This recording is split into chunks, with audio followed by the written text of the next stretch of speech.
Hello everyone, মই প্ৰিয়ামী গগৈ বৰণ্য টিভিলৈ আপোনালোকক পুনৰবাৰ স্বাগতম জনাইছো। আজি মই আপোনালোকৰ মাজলৈ লৈ আহিছো পৰীক্ষাত প্ৰায় আহি থকা এখন ৰচনা আৰু সেই ৰচনাখন হৈছে ছাত্ৰৰ কৰ্তব্য। গতিকে ছাত্ৰ-ছাত্ৰীসকলে এই ৰচনাখন জানি থোৱাটো ভাল। তেন্তে বলক ভিডিঅটো আৰম্ভ কৰো।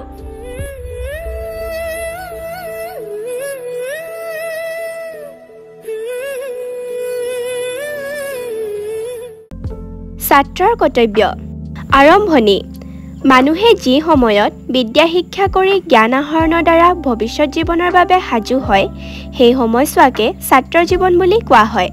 সাধাৰণতে বিদ্যালয় আৰু উচ্চ শিক্ষাৰ বাবে মহাবিদ্যালয় বিশ্ববিদ্যালয়ত পঢ়া সময়ছোৱাই হ'ল ছাত্ৰ জীৱন।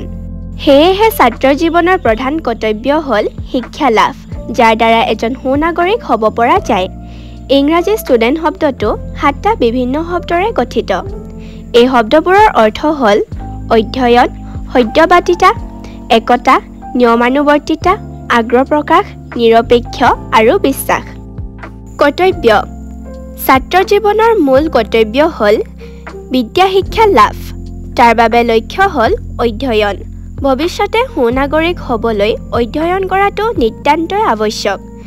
কেৱল চাকৰিৰ বাবেই নহয়, জীৱনৰ সকলো ক্ষেত্ৰতেই বিদ্যা শিক্ষাৰ আৱশ্যক।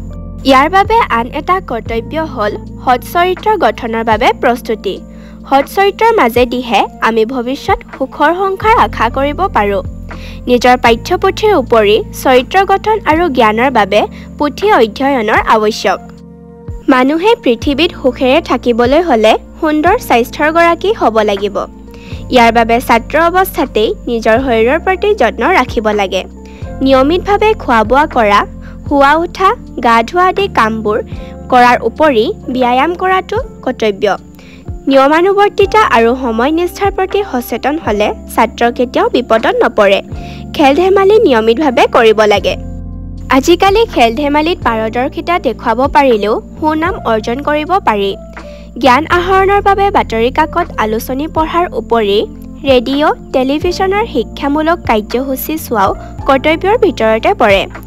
ছাত্ৰসকলে সঞ্চয় কৰা অভ্যাস কৰিব লাগে। বৃত্তিধন বা অন্য প্ৰকাৰে পোৱা টকা পইচা সঞ্চয় কৰা উচিত। ঠিক সেইদৰে নিতৌ দিনলিপি লিখাটো ছাত্ৰৰ অন্যতম কৰ্তব্য। গুৰুজন আৰু জ্যেষ্ঠসকলক সন্মান কৰা ছাত্ৰসকলৰ অন্যতম কৰ্তব্য। দুখীয়া আতুৰজনক সহায় কৰা, সমাজ সেৱাত নিজকে জড়িত কৰাটো কৰ্তব্য। সামৰণি ছাত্ৰ জীৱন অমূল্য জীৱন। এই সময়ছোৱা অবাবত কটোৱা উচিত নহয়। আমি আমাৰ কৰ্তব্যসমূহ নিষ্ঠাৰে পালন কৰিব পাৰিলেহে ভৱিষ্যতে সুনাগৰিক হ'ব পাৰিম।